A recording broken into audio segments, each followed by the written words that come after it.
As a man who earns more money after his death than most artists do in their lifetime, it is not a shock to pretty much anyone that Michael Jackson has been one of the richest artists to ever walk this earth. But as someone who knows anything about the way the man lived his life will tell you, he also has an appetite for spending that matched his enormous earnings, and in some cases, believe it or not, might have even outweighed them entirely. So much so that by the time of his death, Michael Jackson was also one of the entertainment industry's most debt-ridden people.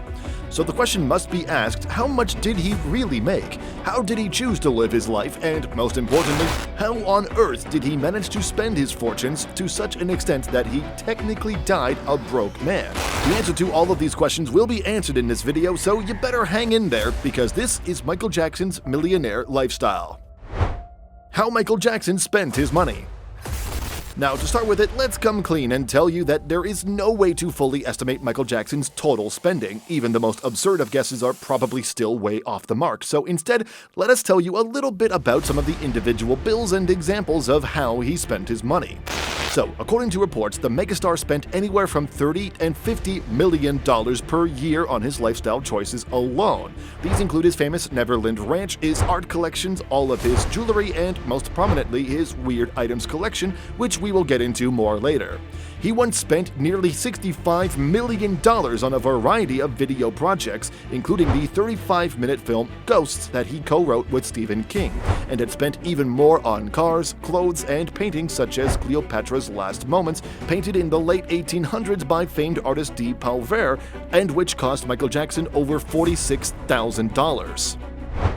Besides that, he had famously owned a chimpanzee named Bubbles for some time in the 80s, and because he was a millionaire, he also owned a customized Rolls-Royce limousine, which had a huge back cabin including an embellished ceiling and seats that make your house chairs blush. That was actually one of his normal cars, because besides that, he had owned a fire truck, an 1800s horse-drawn carriage that had been electrified, another old car, a 1909 D-Tamble Model B Roadster replica, and a golf cart with his own image on the front hood stylized as Peter Pan. He also had a famous tour van, a 1997 Neoplan touring bus which had been modified to the king's needs.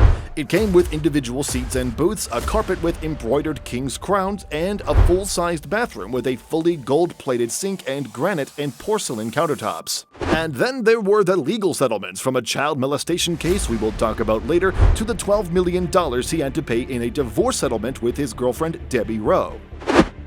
Neverland Ranch.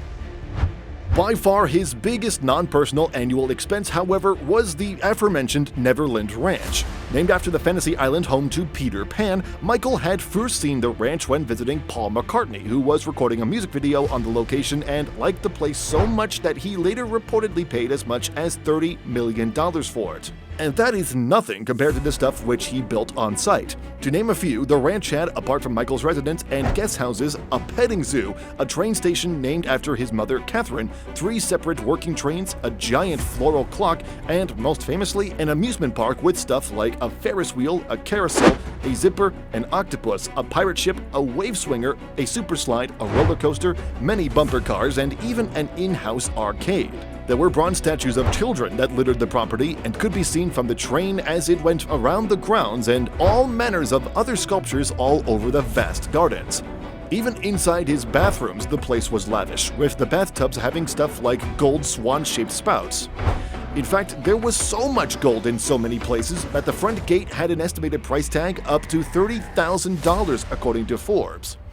And while Michael Jackson was no longer living at the ranch at the time of his death, he was still not living small either, instead living on rent in a mansion in the notorious Bel Air neighborhood of LA, paying $100,000 every single month. How he made his money. Now, before we get into the truly ridiculous stuff, we must first talk about something we haven't answered yet: how he made his money. Because the thing is, to fully understand the lavish lifestyle that Michael Jackson enjoyed, we must first understand just how much money he earned. Now, a lot of you might know some of today's biggest music artists as almost billionaires. Think Jay-Z, Beyonce, Rihanna, and Kanye West, all of whom are well worth over $800 million in today's money.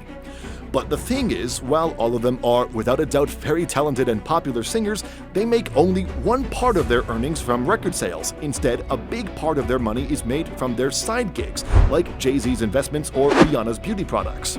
By comparison, nearly all of Michael's major earnings were from his music career, including stuff like record sales, tours, and brand endorsements.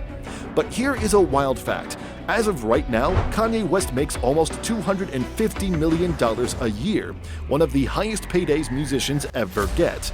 By comparison, in 2018 alone, Michael Jackson earned over $400 million in record sales nearly a decade after his death. And that should give you a little bit of an idea about the kind of guy we are talking about here. From his time in the Jackson 5 to his monumental career as the king of pop, the artist made and spent over $4 billion.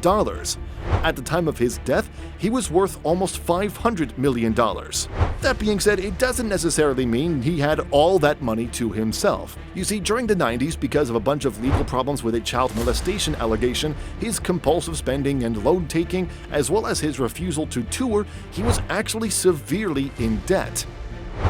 The controversy. You see, Michael's iconic debt era started around 1994 after a notorious legal battle against a child and his family who had claimed that Michael had molested him as a kid. And while the legal fees for the case were big enough already, it was actually paying off the family and trying to quieten down the media that sapped away a lot of his money. In fact, according to Billboard, Jackson and his estate paid the family as much as $25 million not to publicly sue.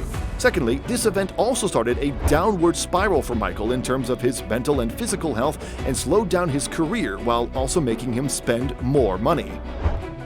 Paying back the debt. According to William R. Ackerman, an accountant hired by Michael Jackson's lenders to assess how much Michael could pay them back, Jackson was making $30 million a year payments toward his debt at the time of his death and was practically broke if you canceled out his earnings and debt. But that actually resulted in one of the clearest glimpses we have had of Michael Jackson's internal life in the form of an auction that sold off a lot of his rare items in an attempt to pay off his debt. And a funny footnote, Michael actually didn't want to sell all of those items and was instead planning to pay off his debt using his planned 2009 tour, This Is It, and actually sued the banks trying to sell his items in the auction, but ended up losing the case and had to pay an extra $2 million to the banks. But back to the main point. Let's take a look at some of the items that were sold in the auction. Now, to start off small, Michael Jackson, like any man positively drenched in Hollywood, was a big fan of the movies of his era, with stuff like Star Wars, E.T., and the original Batman and Superman movies being all the rage. But where people today would just buy some merch and call it a day, Michael Jackson, being Michael Jackson, went a step further. In his Neverland mansion, he had life-size figures of all the big guys from the era, from 7-feet-tall Darth Vader to ridiculously buff Batman and Superman statues, and even E.T. and Yoda sculptures, which both, true to their characters, were rather small. In fact, his movie interest went deeper. He even bought movie props from less mainstream movies, such as the Tim Burton classic Edward Scissorhands, where the titular character played by Johnny Depp has, you guessed it, Scissorhands, and the man had bought the original gloves worn by Depp, which later sold for $5,300. And to complete the Hollywood section, according to NBC, he once paid $1.5 million for the Academy Award statue that was awarded to 1939's Best Picture winner, Gone with the Wind. He was also notoriously a fan of himself and had a bunch of things made to his glory, including a robotic replica of his head, as seen in the Moonwalker film, several clay replicas of his own face in different expressions, and a lot of paintings, with the sculptures each being worth $3,000 and $1,000 apiece, respectively. There were a lot of Jackson-only items there too, such as the mold that was used to construct Jackson's fangs for Thriller, or the famous white spandex Swarovski diamond-encrusted gloves that sold for $350,000. There was also his ridiculously ripped-off hat from the music video for Smooth Criminal, his family notebook, and memorabilia, all of which were auctioned off for hundreds of thousands of dollars. And to say that just barely scratches the surface of how much Michael Jackson spent during his life would be an understatement. According to reports, near the end of his life, he had to take out a $380 million loan against the value of his music catalog just because he had already spent all of his liquid assets. And it took less than 5 years for him to spend all of that money to once again go broke. but seeing as the music star has now made more than twice that loan after his death is a testimony to just how great of a man he was. I hope you enjoyed watching today's video, and if you did, be sure to leave a like and subscribe for more.